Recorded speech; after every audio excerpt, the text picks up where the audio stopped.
18 horas. Notícias de Manaus, Amazonas, Brasil e do mundo. Agora na Mix. Agora 6 horas, 1 minuto em Manaus, começando mais uma edição do 18 horas. Alô, Karine Leão. Olá, Carlão, boa noite. Muito boa noite para você sintonizado aqui em 100,7. Obrigada pela sua companhia. Estamos juntos a partir de agora até às 7 da noite aqui no 18 horas. Mix. E é claro, hein, sempre contando com a sua participação. Nosso WhatsApp está aí à sua disposição, é o 994887592. Participe conosco do 18 horas, Karine. Exato, a gente quer saber o que você pensa a respeito dos assuntos que a gente fala aqui no 18 horas e tá valendo também a sua participação para você que nos acompanha ao vivo pelo YouTube. Manda sua mensagem de texto. Então anote aí, participe, 994887592. Mix. Começando 18 horas de hoje com os destaques do dia. A operação da Polícia Federal desarticula a associação criminosa especializada no tráfico de drogas. Fim de ano vai gerar quase 4.000 vagas temporárias de empregos nesse fim de ano aqui em Manaus. Fiocruz começa os testes da primeira vacina contra hanseníase no Brasil. As pesquisas eleitorais estão na mira do Comitê Amazonas de Combate à Corrupção. Legal, 6 horas e 2 minutos, esses e outros assuntos você confere em mais uma edição do 18 horas. Os destaques desta quarta-feira, 16 de outubro de 2024. Vamos juntos com você até às 7 da noite aqui no melhor Mix do Brasil. 18 horas no ar. 18 horas. Olha aí, começando o programa de hoje, né? Com uma boa notícia para você. Manaus deve gerar cerca de 3.800 vagas temporárias nos meses de novembro e dezembro deste ano, segundo a Câmara de Dirigentes Logísticas. Uma boa, hein, Karine? Muito, Carlão. Só em novembro devem ser contratados quase 2.000 pessoas. Então. E a expectativa é que nos setores, principalmente, né? Nos setores de vestuário, eletrônicos e alimentos, que vão ser os que mais devem contratar nesse período de festas de fim de ano para reforçar as equipes. Legal, essa é uma grande oportunidade para quem busca uma recolocação ou um extra aí de fim de ano. Além disso, muitos desses postos temporários podem se transformar em vagas permanentes, dependendo da performance do trabalhador e também da demanda do mercado. Tem muita gente que acaba sendo contratado mesmo, Carlão. Vamos entender melhor aí sobre o assunto e o impacto para a economia local com a repórter Nathalie Moraes. Boa noite, Nathalie. Então, esse número de 3.800 vagas temporárias é maior do que as vagas que foram abertas no ano passado, não é isso? É isso. Boa noite para você, Karime. Boa noite, Carlão. Boa noite, ouvintes do programa 18 horas. Então, Karime, esse aumento chega a 20% se a gente for comparar com o ano passado, né? Então é um número realmente que a gente precisa comemorar, e essas estimativas são da Câmara dos Dirigentes e Lojistas aqui da nossa capital, que prevê aí a contratação de mais de 3.800 pessoas para esse fim de ano, né? A gente sabe, vem um período muito longo por aí.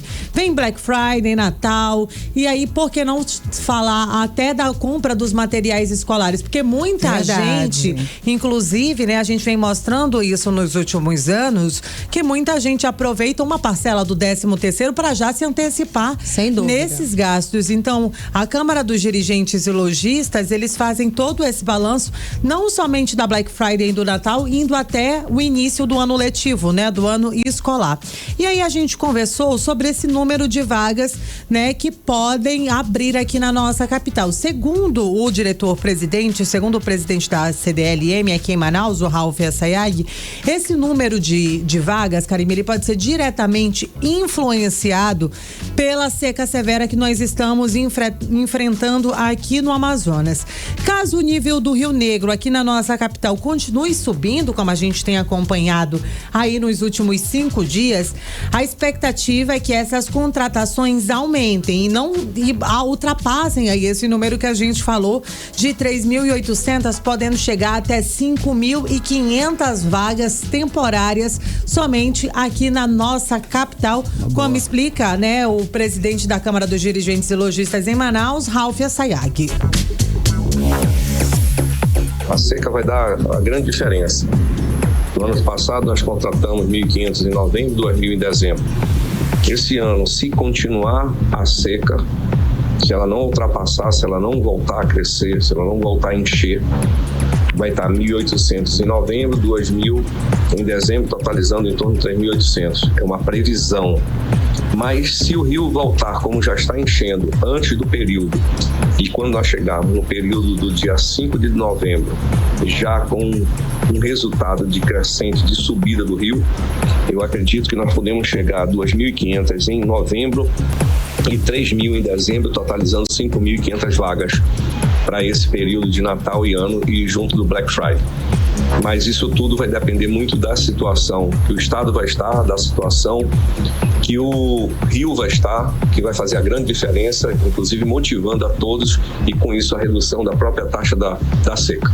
18 horas. É isso, Karine, Carlão. A gente ouviu aí a fala do Ralph Assayag, ele que é diretor-presidente da Câmara dos Dirigentes e Lojistas aqui da nossa capital. E aí, Karine, né, pra quem tá em casa e aí tá procurando, tá nos ouvindo agora, tá no carro, tá no transporte por aplicativo, né, e tá pensando, né, em vislumbra uma vaga aí no mercado de trabalho, ganhar um dinheirinho extra nesse fim de ano, tá aí a oportunidade. Sem e os dúvida. setores que mais devem ofertar vagas são as lojas de roupas, sapatarias, né, e também de decoração natalina, assim como os supermercados atacadistas, que deve ter uma crescente de público neste fim de ano. Para encerrar, Karime, a CDLM, para facilitar a vida dos lojistas, dos associados ali, eles montaram um próprio sistema de seleção. Muitas empresas estão utilizando o sistema de empregabilidade da CDL Manaus, que oferece uma plataforma gratuita tanto para os candidatos quanto para os empregadores. Então, você que está aí nos ouvindo, é só acessar cdlm.com.br e aí lá você vai na aba de setor de empregabilidade e aí pode se candidatar aí a uma vaga e quem sabe, né, passar o fim de ano com um dinheirinho extra no bolso. Aproveite a oportunidade. Exatamente. Obrigada, Nathalie, pelas informações. Daqui a pouquinho eu volto. Valeu, Tchau. Nathalie, 6 e 8, você no melhor mix do Brasil. 18 horas. Olha só, 3 pessoas foram presas hoje em Manaus durante a Operação Espelho da Polícia Federal para desarticular e descapitalizar uma associação criminosa especializada, olha, no tráfico de drogas, Karine. Então, Carlão, uma das prisões foi no bairro Compensa, na zona oeste aqui de Manaus. E ao todo foram cumpridos 8 mandados de prisão preventiva e 5 de busca e apreensão, tanto em Manaus quanto em Brasília, no Distrito Federal. Vamos saber mais detalhes sobre essa operação agora com o repórter André Meirelles, que conversa ao vivo com a gente. Boa noite, André. Então, as investigações indicam que funcionários do Aeroporto Internacional de Manaus facilitavam a entrada de drogas nas bagagens, e isso em áreas restritas do terminal, sem qualquer tipo de fiscalização. Fácil assim, é isso, André? Conta mais pra gente. Boa noite. Muito boa noite, Karime, Carlão. Boa noite a você que nos acompanha aqui na 100.7, a você também que nos acompanha pelo YouTube. Olha, tem essas pessoas que foram presas e também um trio aqui na capital amazonense. O trio preso preventivamente aqui em Manaus durante a Operação Espelho da Polícia Federal, que aconteceu na manhã desta quarta-feira. Segundo aí a comarca do Distrito Federal, que é responsável pela operação e investigações, esse trio teria ligação com funcionários, como você falou, Karime, aqui do Aeroporto Internacional Eduardo Gomes, aquele aeroporto que fica aqui no bairro Tarumã, zona oeste da capital amazonense. Eles facilitavam a entrada de drogas nas áreas restritas, né, do terminal aqui do aeroporto. Assim, né, os responsáveis pelos transportes, eles não precisavam submeter as bagagens que estavam, digamos assim, com essas drogas, essas bagagens contaminadas, aos processos de fiscalização, né? E o foco dessa operação é desestruturar o núcleo ligado a um dos denunciados que enviava as drogas para os voos para os aeroportos internacionais de Brasília e Florianópolis, que fica ali em Santa Catarina, né? Ainda conforme a Polícia Federal do Distrito Federal, essa operação é um desdobramento da Operação Rei do Skunk, uma operação que aconteceu em dezembro de 2023 e resultou na denúncia de diversos investigados acusados de enviar grandes quantidades de drogas para o Distrito Federal e também o entorno. Só para a gente entender essa situação, eu conversei com 2 advogados criminalistas, né, que falaram aí sobre esses crimes cometidos por esses envolvidos aí no aeroporto, com os demais suspeitos também de outros estados, que é então uma quadrilha, uma organização criminosa que agiam e faziam isso. Um desses especialistas é o Luan Mendes, que é advogado criminalista. Vamos conferir a fala dele. Toda qualquer pessoa que está participando do tráfico de entorpecentes deve ser responsabilizado pela conduta. Situações como essa, em que os funcionários do aeroporto participam diretamente desses serviços ilícitos, diga-se de passagem, a pena aplicada vai depender muito de qual será o crime que será imputado no momento do oferecimento da denúncia. 18 horas. Karime e Carlão, a gente conferiu a fala do advogado criminalista Luan Mendes, fazendo essa análise dessa operação da Polícia Federal em que funcionários aqui do Aeroporto Internacional de Manaus são suspeitos de envolvimento em facilitar a chegada e saída de drogas. Para deixar bem claro aqui que facilitar objetos que chegam nos aeroportos ou portos, entre outros locais onde existem fiscalizações, e burlar essa fiscalização é crime. Quem explica isso pra gente é o advogado Alexandre Torres. E nós temos aí também o crime de fabricar, transportar, oferecer, que também é previsto na lei de drogas, que tem uma pena um pouquinho menor, de 3 a 10 anos de reclusão. Tem o crime de associação para o tráfico, que é um crime também de 3 a 10 anos de prisão, que é quando você se reúne com outros membros dessa organização, associação criminosa, visando fazer a estrutura da traficância funcionar. E tem o crime de colaboração, que é colaborar como informante no grupo, na organização ou na associação criminosa, visando exercer o tráfico de drogas. 18 horas. Tá, então, Karime, Carlão e ouvintes, a gente conferiu a fala de Alexandre Torres, que é advogado. Olha, a gente tá falando que esse trio também foi preso. Ele foi levado para a sede da Polícia Federal aqui no estado do Amazonas, onde o trio vai responder por associação criminosa e tráfico internacional de drogas. As penas para as condutas investigadas, se somadas, podem chegar a 35 anos de prisão. A gente também entrou em contato com o aeroporto para saber a situação dos funcionários ali do local. Por meio de nota, o aeroporto esclarece que um dos suspeitos alvos dessa operação da Polícia Federal de hoje é funcionário de uma empresa prestadora de serviços que opera no terminal. A funcionária já foi afastada das funções e devidamente descredenciada, e disse que vai colaborar com as investigações. E também ressalta aí que o importante é ressaltar que o aeroporto não compactua com qualquer prática ilícita. Karime, Carlão. Muito obrigada pelas informações, André Meirelles. Valeu, André. Agora 6h13, você era o melhor mês do Brasil. 18 horas. Olha só aí, uma notícia importante na área da saúde. A Anvisa acaba de autorizar a Fiocruz a iniciar os testes da primeira vacina contra a hanseníase no Brasil. A vacina chamada Lepevax vai passar por ensaios clínicos com 54 voluntários adultos. Se os resultados forem positivos, no futuro essa vacina poderá integrar o calendário nacional de imunizações, Karime. Maravilha, Carlão. Mais uma vacina. Pois é, e é uma notícia que vem em boa hora, porque aqui no Brasil, infelizmente, o país é o segundo país com maior número de casos de hanseníase do mundo. E só em 2023, o ano passado, quase 23 mil pessoas foram diagnosticadas com a doença. A expectativa é que essa vacina, claro, possa mudar esse cenário, ajudando a controlar a propagação da doença. Vamos acompanhar mais detalhes sobre o assunto agora com Odinei Araújo. O Brasil é o segundo país com maior número de casos de hanseníase no mundo, atrás apenas da Índia. De 2014 a 2023, foram quase 245 mil novas infecções da doença, segundo o Ministério da Saúde. Somente em 2023, foram quase 23 mil novos casos. Mas apesar de a hanseníase ser uma das doenças mais antigas, com registros de mais de 4 mil anos, ainda não existe uma vacina específica contra a doença. E embora o tratamento esteja disponível no SUS, o Sistema Único de Saúde, e a doença tenha cura, muitos casos são diagnosticados tardiamente, quando os danos já comprometem a qualidade de vida e a capacidade de trabalho dos pacientes. A boa notícia é que a Anvisa, a Agência Nacional de Vigilância Sanitária, autorizou a Fiocruz a fazer testes da primeira vacina contra a hanseníase no Brasil, a Lepevax. A vacina, desenvolvida por uma organização Americana de Pesquisa é a primeira vacina direcionada especificamente contra a bactéria causadora da doença. E a Fiocruz foi selecionada para liderar os testes devido à sua extensa contribuição científica no campo da hanseníase. A imunologista Verônica Schmitz, chefe substituta do Laboratório de Hanseníase da Fiocruz e líder científica do ensaio clínico LepVax, considera o estudo um marco histórico no Brasil.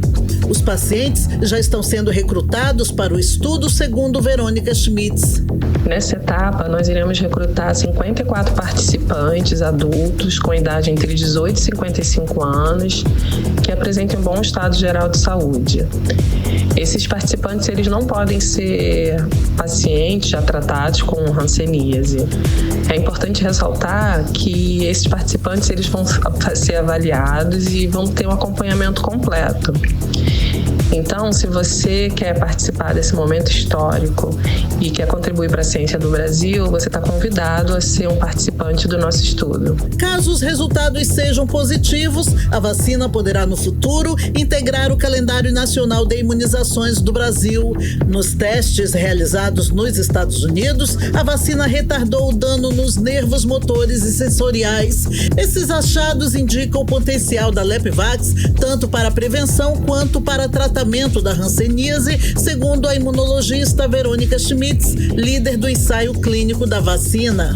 As vacinas, elas vão agir para ensinar o nosso corpo como que ele deve responder contra aquela doença. Então, quando a gente recebe a vacina, algumas células vão reconhecer a vacina e aí vai ser iniciada uma resposta, né, que vai ser determinante para que o nosso corpo, então, produza uma resposta imunológica capaz de proteger o nosso corpo. E o mais interessante é que no final desse processo que essa resposta está sendo montada, é gerado o que a gente chama de memória imunológica. A pesquisa terá duração aproximada de 14 meses. Odneia Araújo para o 18 horas. Você está ouvindo 18 horas. Agora em Manaus, 6 horas e 18 minutos. Isso. Vamos falar sobre os bastidores da política local. Vamos com ela, Carlão. Bora com ela. Cíntia Blink já está aqui em nossos estúdios. Alô, Cíntia. Está aqui com a gente. Boa noite, Blink. Oi. Então, a passagem de Bolsonaro aqui por Manaus agitou, claro, os bastidores políticos, cenário político. Bolsonaro e Michele aproveitaram também, parece que para alfinetar o prefeito Davi Almeida. Conta pra gente. Boa noite, Blink. Boa noite, Karime. Boa noite, Carlão e todo mundo que tá com a gente na 100.7. Olha só, teve isso tudo. Teve Damares também. O nome dela não foi tão anunciado, mas ela estava ali presente. Deu muita gente, eu tava lá, vi de perto. Esteve aqui em Manaus também, né? Junto com essa comitiva? Tava em Manaus aqui junto com a comitiva e falou no palco, falou, claro, né? Bolsonaro, Maria do Carmo, Michele. Mas assim, vou te falar, o tom do ex-presidente foi muito mais de propaganda dele mesmo para 2026 do que para Capitão Alberto Neto. Ficou muito forte ele falando sobre sobre esperança, mas falando dele para 26. Mas ele fez sim alfinetadas ali a Davi Almeida. Todo mundo que subiu naquele palco chamou Davi Almeida de Pinóquio, falando que ele apresenta mentiras, né, e tudo mais. Acho que isso ficou bem marcado durante todo o evento. Mas eu senti mais a Michele Bolsonaro, que é a esposa, né, a ex-primeira-dama, falando sobre, mais fazendo propaganda ali para o capitão Alberto Neto, que é o alvo de toda essa movimentação, né, que é em quem pretende-se que seja o votado no dia 27. Por isso, toda essa movimentação, Bolsonaro aqui, carreata e tudo mais. E então a gente não sabe dizer exatamente o quanto que isso vai, porque você perguntou quando eu estava ao vivo, né? Se isso ia refletir na campanha, né? Ou na urna, o que você acha? Não dá pra saber, né? Não sei, mas o que eu consigo dizer, deu muita gente, muita gente empolgada com os discursos, o discurso comovia quem estava ali, muita gente preocupada em ganhar ali o botãozinho de 22. Tava tendo venda de copo com o rosto deles, de Maria do Carmo, Bolsonaro e Capitão Alberto Neto, um com LED, outro sem LED. O pessoal tava comprando? Eu não vi comprar, mas que tava vendendo. Ok. É porque ficava lá fora, né? Sim, e eu fiquei lá dentro. Aliás, eu entrei e desci a escada e fiquei numa posição assim, pra ver tudo, pra acompanhar, pra fazer imagem pra gente, pegar os discursos de forma legal. Só que a internet não tava pegando no celular que eu tinha que entrar. Então foi uma dificuldade depois pra subir tudo, porque já tava mais lotado, né? Gente, verdade. E aí eu pude perceber o quanto tava cheio. Aí você viu que realmente estava lotado, né? Muito. E Bolsonaro, assim como, né, toda a comitiva, entrou por outro local. Porque no local onde estava entrando todo mundo tinha revista. Foi bem, apesar de ter muita gente, era muito organizado. Você falou pra gente que estava bem organizado e que ele iria entrar realmente por um outro acesso. Sim. E quando o Bolsonaro entra, tem aquela empolgação. Sim. Parece que tá chegando um popstar, né? Tá chegando um artista. Elvis assim. Entrou no prédio. Sim, mas sobre o discurso de cada um, acho que posso destacar isso. Bolsonaro focou muito mais nele, para 26, do que exatamente o capitão Alberto Neto. Agora, os outros discursos foram, sim, direcionados a colocar Alberto Neto na cadeira de presidente. Karime, Carlão. Ei, Cíntia, o Davi chegou a conversar com o deputado Amon sobre um possível apoio no segundo turno, procede? Ele falou em uma entrevista para a CBN que ele conversou com a Amon, deputado federal e terceiro lugar no primeiro turno, e ele disse que ficou surpreso quando viu Amon ao lado de Alberto Neto, porque, de acordo com Davi Almeida, Amon teria firmado ali uma parceria com Davi. Ele iria apoiar nesse segundo turno Davi. Sim. Só que, quando a Momandel fez ali o anúncio em coletiva que ele iria apoiar Alberto Neto, eu perguntei, Davi Almeida o abordou? Davi Almeida tentou uma aproximação com o senhor? Como ficou? E ele falou que sim, que Davi tinha sim tentado, tinha investido ali, mas que ele não topou nenhum tipo de parceria. Então, nós temos aí a palavra de Davi Almeida e a palavra de Momandel. Eu não vou dizer quem fez o quê. Mas Davi falou hoje em uma entrevista que Amon estaria com ele sim, e que para ele foi uma surpresa ver Amon caminhando ao lado de Alberto Neto. Olha aí, Blink, e a gente tem falado sobre o assunto. Só dizer o que foi o acordo, né? Sim. De acordo com Davi, o Amon apoiaria ele agora. E em 2026, a prefeitura, com o Davi, iria apoiar a reeleição de Amon para deputado federal. Sim, claro, sem dúvida alguma. Agora, Blink, você chegou a falar sobre esse assunto aqui com a gente, que a advogada Maria Benigno, ela foi nomeada juíza substituta do Tribunal Regional Eleitoral do Amazonas, não é isso?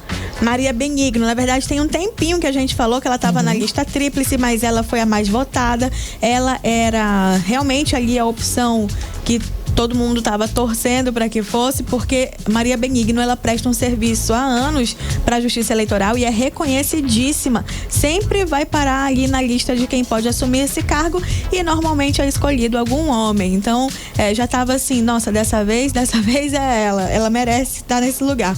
E foi, de fato, hoje o dia que ela, na verdade, foi assinado dia 15, mas publicado o dia de hoje, que o presidente Luiz Inácio Lula da Silva assinou lá para ela ser a juíza na classe de advogados. Ela vai ficar do biênio de 2024 a 2026. Ela substitui o advogado Pedro de Araújo Ribeiro, que fica nessa classe aí de advogados, né? Fica ali por 2 anos. E é isso, ela foi a mais votada. Ela e Fábio Nunes Bandeira foram os mais votados, assim como Adriana Lopresti Mendonça.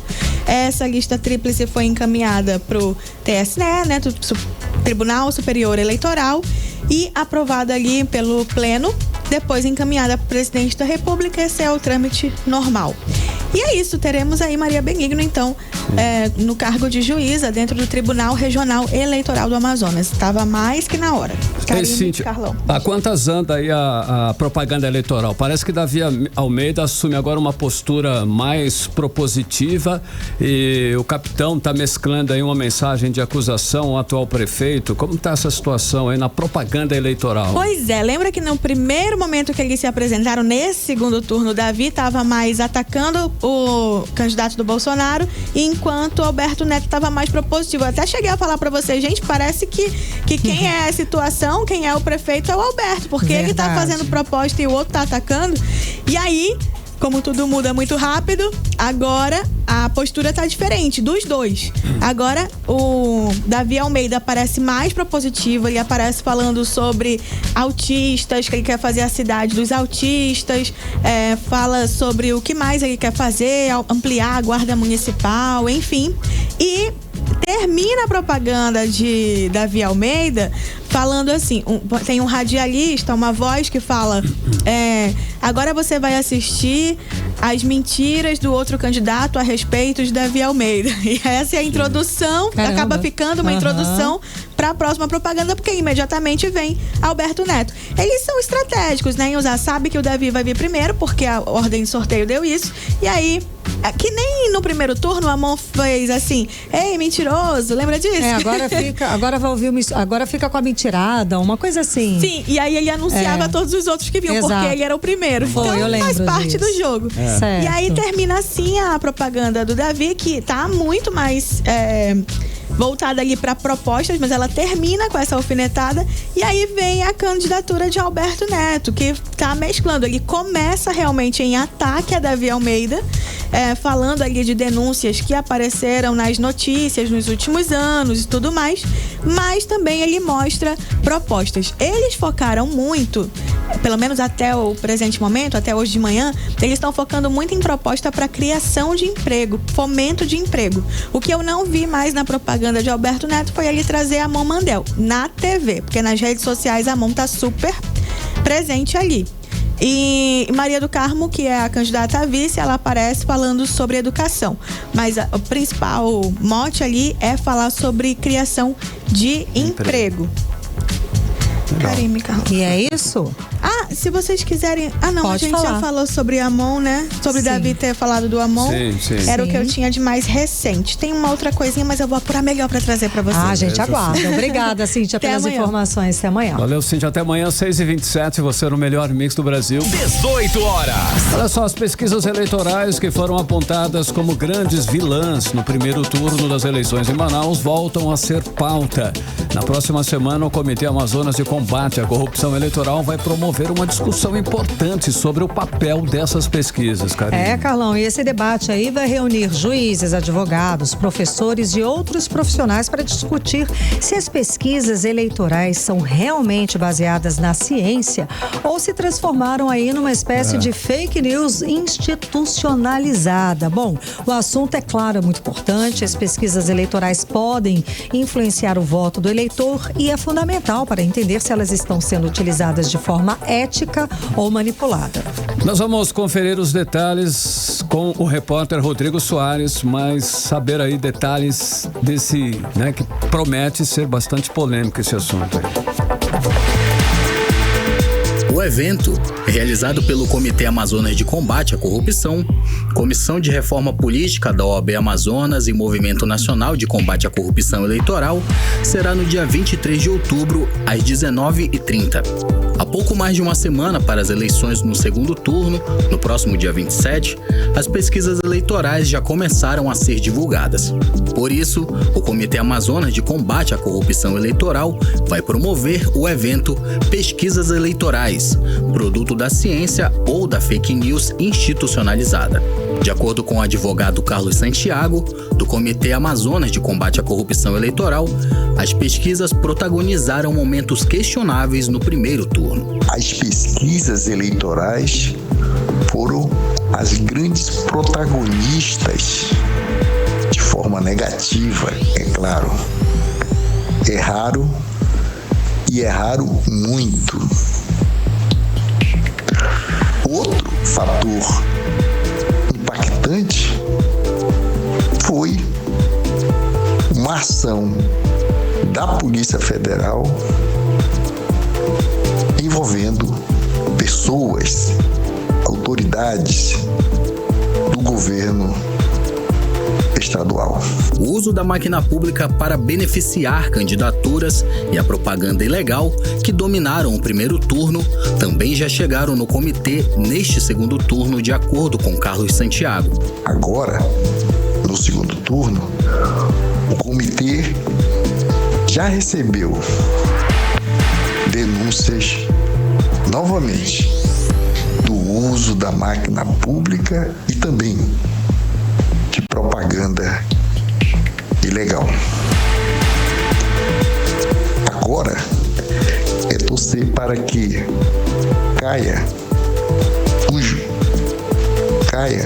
o número de abstenção, que foi significativo no primeiro turno.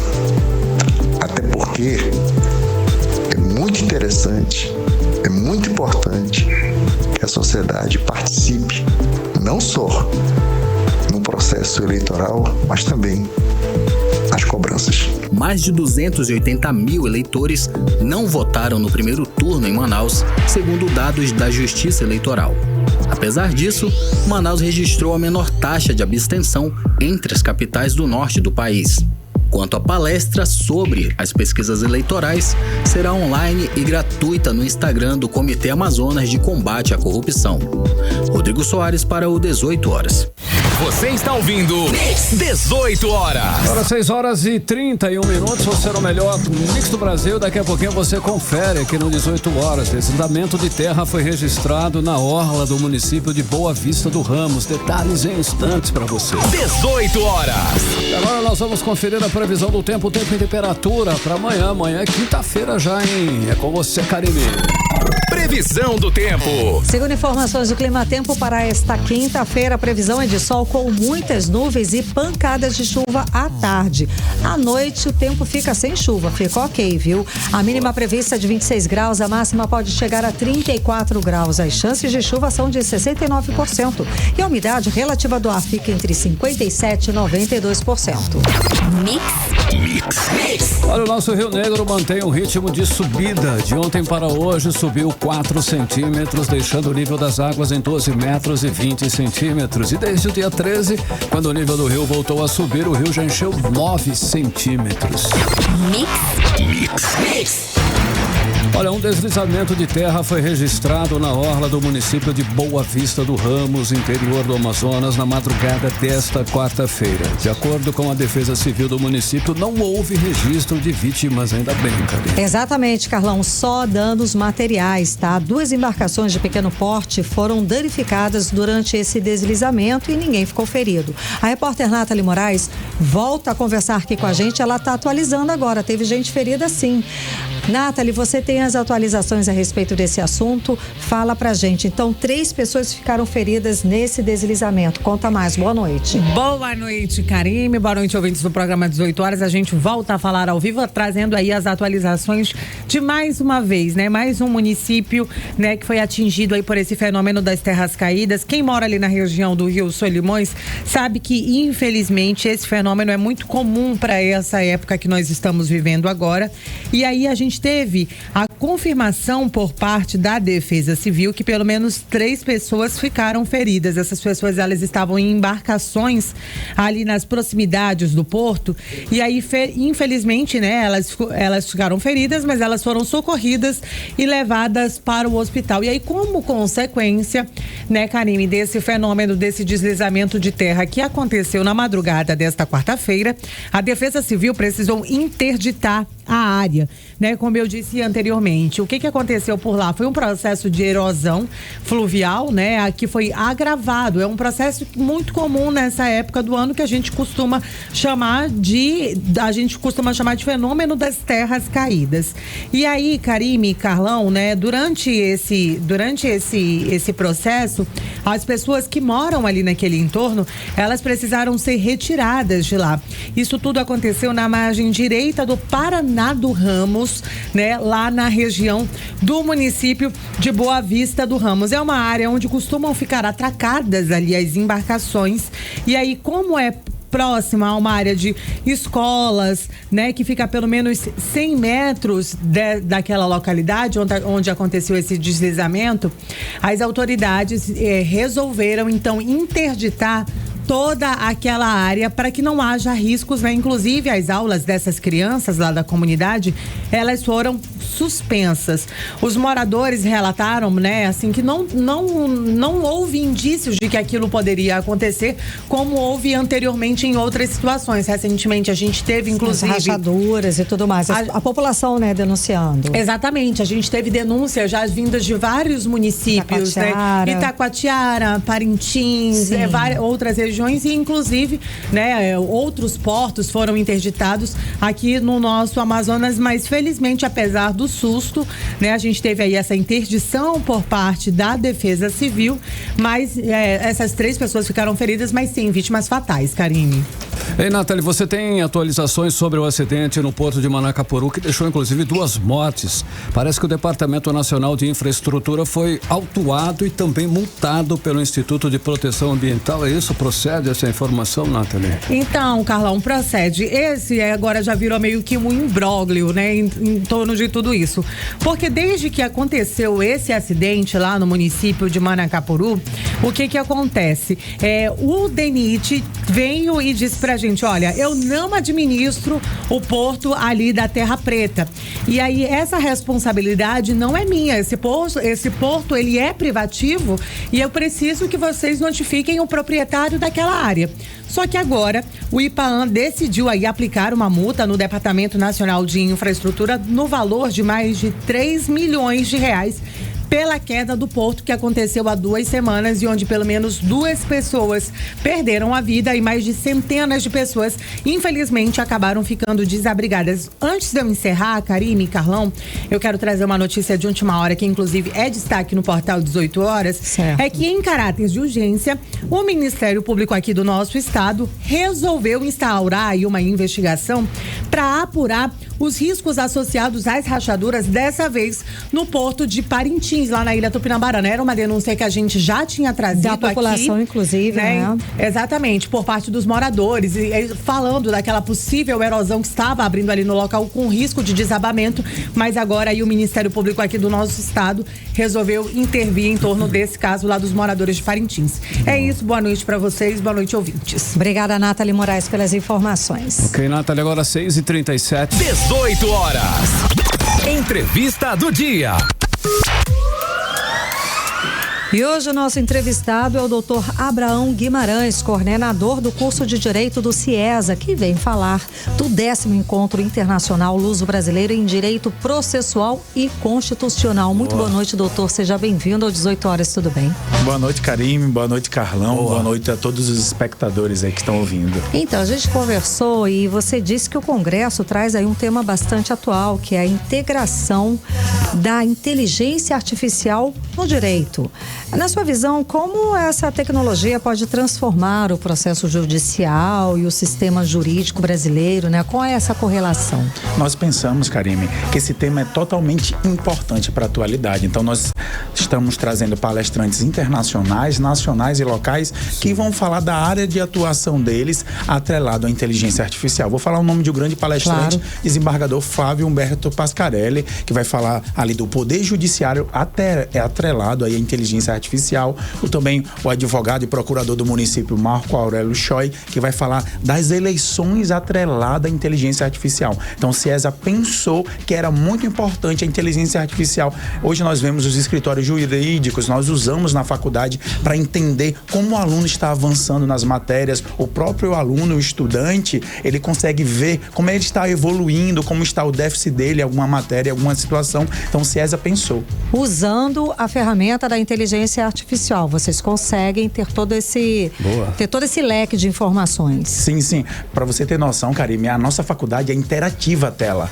Não tem mais aquele quadro de pincel onde você fica escrevendo. Então, é uma tela interativa onde fica um vídeo, o professor escrevendo, certo, automaticamente ele já manda direto para o e-mail, o aluno vai ter acesso. Então, a gente pensou nesse tema. Então, dia 8 de novembro é para o acadêmico, é aquele que trabalha na área de tecnologia, o advogado, o jurista, para se interar sobre essas atualizações de temas internacionais e nacionais e locais. Agora, doutora, a inteligência artificial ela é vista por muitos aí, é claro, como uma ferramenta que pode sim agilizar processos e aumentar também a eficiência no judiciário. Mas, ao mesmo tempo, existem preocupações quanto à ética e também à imparcialidade. Como o senhor enxerga o equilíbrio entre a automação e os direitos humanos nesse contexto aí da inteligência artificial, doutor?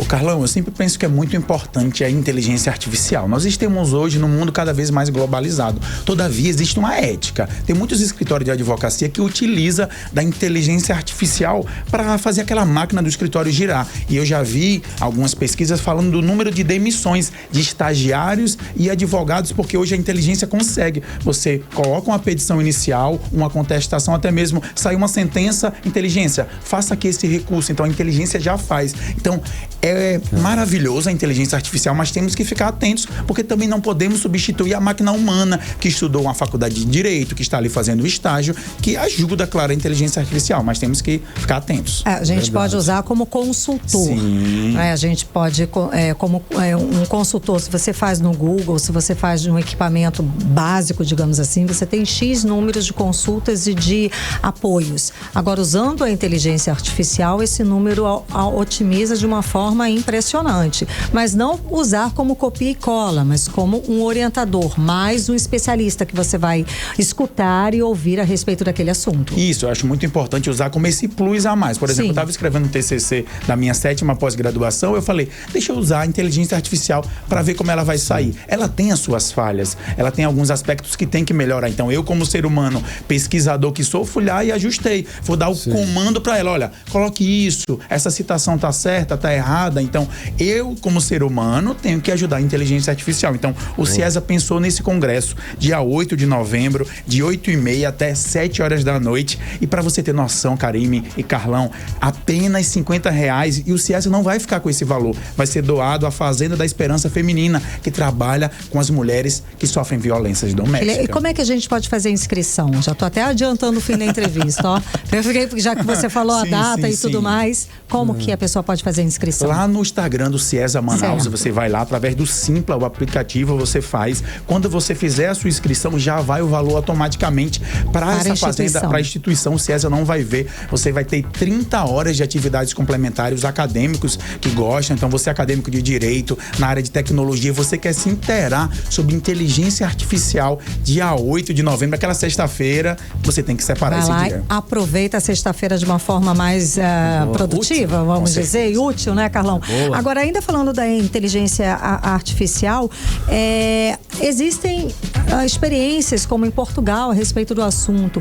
O que aqui no Brasil a gente pode puxar de bons exemplos internacionais do uso dessa ferramenta? Olha, só para você ter noção, Karime, vai ter palestrantes da Angola, também da Itália, da Espanha, falando sobre isso. Então, eles vão trazer essas novidades atreladas à inteligência artificial. Às vezes, no Brasil, nós ficamos um pouco mais fechados, nós não vemos o que está acontecendo na América ou até mesmo na Europa, e vai trazer a parte da África ali, trazendo a parte da Angola. Por isso que é o Congresso Luso, ele traz toda essa importância. Então, nós pensamos, de manhã, só para aqui esclarecer, vai ser online, porque esses palestrantes da Itália, da Espanha vão estar online, mas a partir de 2 horas da tarde, depois do intervalo do almoço, estaremos presenciais com o desembargador do TRT, do Tribunal de Justiça, advogados, professores que são aí da UFAM, da UEA, de várias instituições, para ter esse debate, esse conhecimento muito aprimorado. Aí você pode pensar, mas é só o pessoal do direito? Não. Se você quer se atualizar com a inteligência artificial, e vai ter sim espaços para perguntas,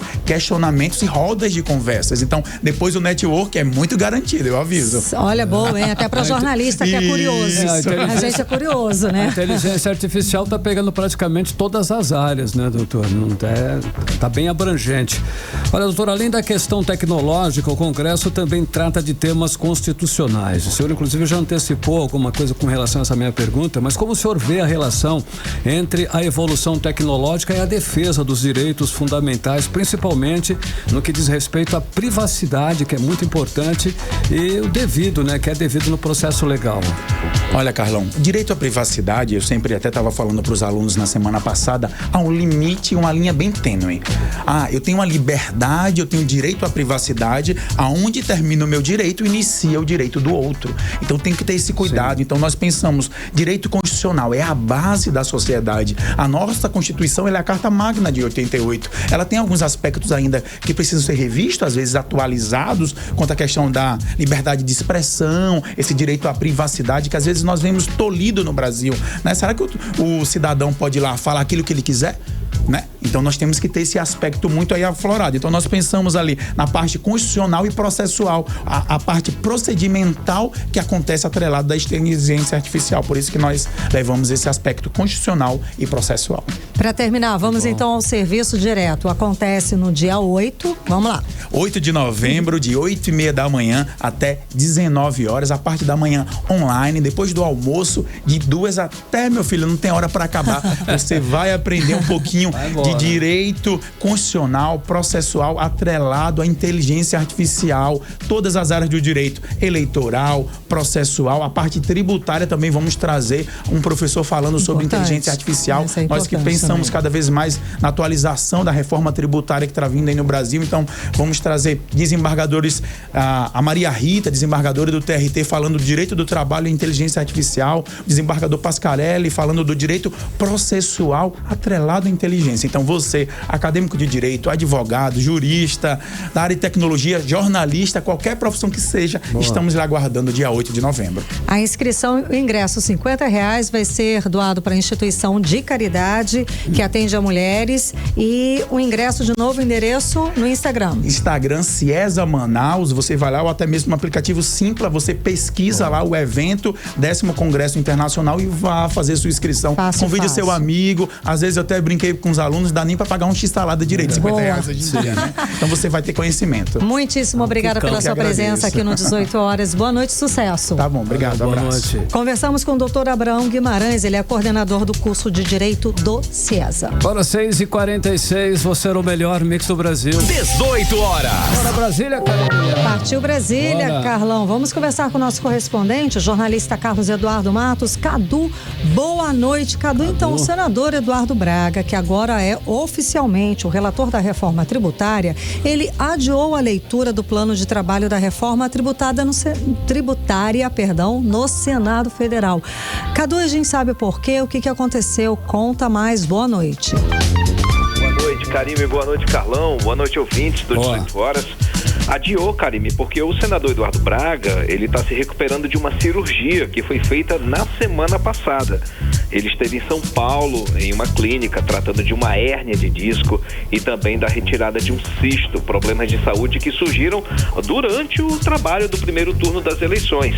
Eu falei sobre isso no 18 horas na programação da Rádio Mix. A ordem médica, Karime, era repouso, mas aí o Eduardo Braga insistiu, disse que ia conseguir participar sim da reunião de hoje da CCJ, da Comissão de Constituição e Justiça do Senado, para apresentar o plano de trabalho da regulamentação da reforma tributária.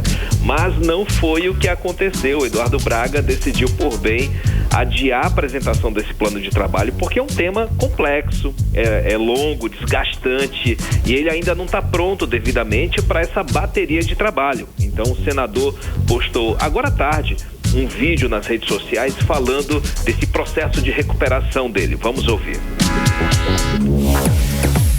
Bem, amigos, eu quero agradecer de coração a todos os amigos e amigas que ao longo desta semana foi tão carinhoso comigo em função da cirurgia de emergência que acabei tendo que fazer para retirada de uma hérnia de disco na L5 e um cisto que apareceu na minha coluna aí durante o primeiro turno. Quero dizer que já estou em alta, já estou em casa, vou retirar os pontos até sexta-feira, no domingo chego em Brasília, a partir de segunda-feira estarei cumprindo o calendário de trabalho, apresentarei o programa de trabalho da reforma tributária na quarta-feira na CCJ e chegarei em Manaus, se Deus assim permitir, na quinta-feira à noite, sexta-feira estarei aí. 18 horas. E a gente ouviu o senador Eduardo Braga, que agora é oficialmente o relator da reforma tributária, explicando por que adiou, né, a leitura do plano de trabalho, né, Cadu? Exatamente, frisando, Karime, que para que os trabalhos comecem efetivamente, o senador Eduardo Braga, na condição aí de relator, ele tem que ler esse tal plano de trabalho, viu? É regimental isso. E apesar do atraso, o senador ele disse que vai manter a programação de trabalho e garantiu que a reforma tributária vai ser votada até o fim do ano. E segundo o calendário dele, a votação do projeto desse PLP 68, como é chamada a regulamentação, ela vai ser votada na CCJ até o fim de novembro. E ao longo de dezembro a matéria vai passar para o plenário do Senado e depois volta para a Câmara. Tem gente duvidando, viu? Porque está muito em cima essa discussão, essa votação de toda essa matéria. Mas calendário apertado, mas vamos seguir acompanhando. Karime e Carlão. Ei, Cadu, olha só, saiu nova pesquisa agora de avaliação do governo Lula, né? E segundo a pesquisa, aumentou a desaprovação, né, ao governo dele. Saiu de 43% para 46%, Cadu. O que está acontecendo aí, Cadu? Carlão, essa pesquisa do Poder Data que saiu hoje, ela mostra que ainda se mantém aquele meio a meio, né? E esse mês está 46%. 46% desaprovam o governo Lula. Em julho era 43%. Logo, alta aí de 3% nos últimos 3 meses. E 46% aprovam. Em julho era 47%, então, portanto, aí alta de 1%. Tudo na margem de erro, Carlão. Mas isso mostra que o governo Lula sofreu em meio à crise das queimadas no país, porém sobreviveu. Cheio de arranhões na lataria, mas sobreviveu. Porém, Carlão, aquela história do copo meio cheio e copo meio vazio, né? O copo meio cheio também indica que, apesar das medidas econômicas que geraram notícias positivas, o governo Lula não conseguiu progredir, não teve uma melhora da sua popularidade. Por essa razão, o Poder Data perguntou das pessoas como elas avaliam o trabalho do presidente Lula. E aí tem aquela também a história do copo meio cheio e meio vazio. 30% acham o trabalho do presidente Lula bom ou ótimo. 31% acham ruim ou péssimo e 35% acham regular. Tudo ali na mesma média, né?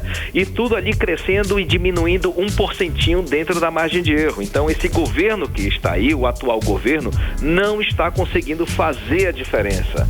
E aí tem a questão, a novidade, Carlão, que a gente destaca, é que os católicos já não apoiam tanto assim o governo Lula. Interessante, porque em outubro, 55% dos católicos disseram que aprovam o atual governo. E 1% a menos em relação a julho, tá? E 37% desaprovam, que é 2% a mais em relação a julho. Ou seja, nunca houve uma rejeição, o registro de uma rejeição entre os católicos. Agora isso está aparecendo, isso é muito interessante a gente frisar isso. Agora, Carlão, entre os evangélicos, que é um público mais alinhado à direita conservadora, a gente sabe que durante a campanha teve muita fake news, propagada inclusive nos altares, né? Teve muita coisa rolando nas igrejas. Porém, houve uma melhora. Essa pesquisa Poder Data, ela registrou que houve uma aprovação que subiu de 27% em julho para 30% agora em outubro. Um crescimento de 3%, mas que não havia sido registrado até agora. Isso daí é um ponto interessante que a gente liga com o fato de ontem também, né? Com a cerimônia do Dia Nacional da Música Gospel e tal. Ou seja, o presidente Lula vem tentando se aproximar do público evangélico. Carlão e Karime. Tá certo. Cadu, traz pra gente as outras rapidinhas do dia. Então, não vai ter horário de verão, Cadu? Ou vai? Parece que não, né? Não vai, Karime e Carlão. O anúncio foi feito aí pelo ministro de Minas e Energia, o Alexandre Silveira, que não vai haver mesmo horário de verão. E a gente registra, né? Lá atrás ele estava afim mesmo, dizer que ele era a favor e que essa ideia estava na mesa do presidente Lula. Essa possibilidade estava sendo discutida junto aos órgãos, né? Junto à ONS, enfim. O assunto estava nas mãos do presidente Lula para decidir. Demorou, né? Mas aí ele próprio, o ministro Alexandre Silveira, ele veio a público hoje à tarde dizendo que essa medida teria um baixo custo-benefício, não iria ajudar como eles achavam que poderia ajudar. Apesar da recomendação da ONS, que é o operador nacional do sistema, o governo acabou tomando uma decisão mais política do que técnica, viu? A suspeita é essa, tá? Porque a decisão técnica diz o quê? Que é preciso sim ter o horário de verão. Mas a decisão política é que não, porque vieram as pesquisas internas do governo apontaram que o público, os eleitores não apoiam em todos os estados a chegada, a implementação do horário de verão. Ok, Cadu, obrigada pelas informações. Boa noite. Valeu, Cadu, boa noite. Agora 6h55 em Manaus. 18 horas. Olha só, a Polícia Federal acaba de formalizar o aluguel do imóvel que vai ser a sede do Centro de Cooperação Policial Internacional da Amazônia. Essa nova estrutura será essencial para fortalecer a cooperação entre países na luta contra o tráfico internacional e outros crimes que afetam muito a nossa região, Karine. Então, Carlão, esse centro vai contar com equipes da Polícia Federal, Polícia Rodoviária Federal, da Secretaria Nacional de Segurança Pública, das Secretarias de Segurança Pública dos 9 estados da Amazônia Legal brasileira. E quem tem mais informações a respeito do assunto é o repórter André Meirelles, que volta a conversar aqui com a gente. Então, André, é isso tudo que vai ter mesmo? Vai ser um bom equipamento para ajudar no controle, no trabalho, no controle ao crime que acontece aqui na região, não é isso? Principalmente crimes ambientais, Karine e Carlão. Boa noite para vocês, para você que nos acompanha. Inclusive, o diretor da Amazônia e Meio Ambiente da Polícia Federal, Humberto Freire. Ele anunciou aí que fechou o contrato de locação do prédio aqui em Manaus, que vai sediar o Centro de Cooperação Policial Internacional da Amazônia. A sede vai abrigar departamentos de membros de forças de segurança pública nacionais e internacionais. Aí, uma vez finalizada a fase do planejamento, o novo prédio da CCPI Amazônia vai reestruturar o ambiente de convergência de políticas públicas internacionais para preservar e defender a segurança pública em diferentes esferas aqui, inclusive crimes ambientais, como explica aí Humberto Freire. Vamos acompanhar. Com essa estrutura nova feita na Polícia Federal, a gente não vai conseguir, eu diria que a gente já tem conseguido realmente já fazer novas investigações mais profundas e focadas, sobretudo, naqueles que financiam o crime ambiental e exploram economicamente esses crimes ambientais. Para você ter uma ideia, um relatório recente do GAFI, que é a Rede Mundial de Combate à Lavagem de Dinheiro, revelou que o crime ambiental já é a terceira atividade criminosa mais rentável do planeta. Só perde para o tráfico de drogas e o contrabando. Movimenta 282 bilhões de dólares anualmente. Então, é fundamental que a gente tenha realmente uma estrutura mais robusta para combater esses criminosos ambientais que muitas vezes se relacionam até com outros ramos do crime organizado. 18 horas.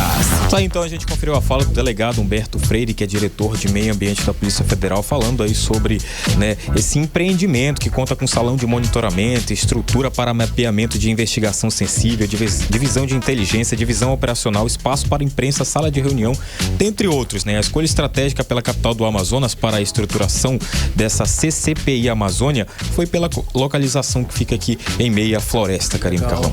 Maravilha, muito obrigada pelas informações, André Meirelles. Boa noite. Valeu, André, boa noite. 18 horas. 18 horas. Esporte.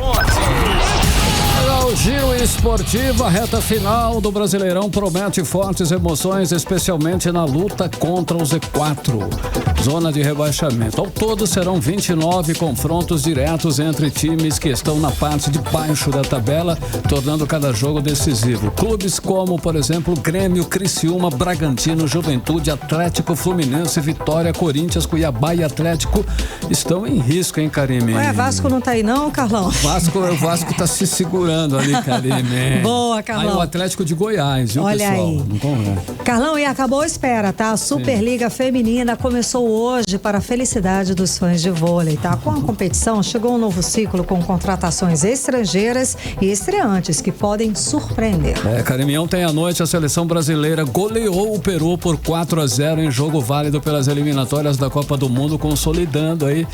Será a sua recuperação na competição? Esperamos que sim, né? Deu um novo fôlego, vamos dizer assim, bacana, né, Carlão? Deu um novo fôlego ontem para a seleção. A gente estava meio cético, né, Karine? Mas tá ainda aí. Não convenceu, né, Carlão? Sim. É uma atuação dominante aí do Brasil, inclusive, mas, né, ficou nessa mesmo, Karime Leão. 18 horas. E agora nós vamos conferir, né, as últimas do Brasil e do mundo e também aqui no Amazonas. 18 horas. Israel intensifica ataques ao norte de Gaza.